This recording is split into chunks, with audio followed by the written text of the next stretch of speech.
Here we've got HUAWEI MatePad Pro, and let me show you how to block a number on the following device. So at first you have to open the phone dialer, and now tap on the more icon right here. Select the blocked, and you can set some call block rules. Just click here to do it, and if you would like to block all incoming calls, just tap on the switcher. Then if you would like to block unknown numbers only, select the second option. And you can also block private and withheld numbers by selecting the third option.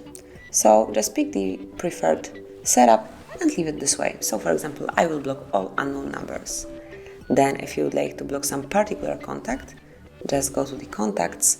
Now let's block, for example, Tina.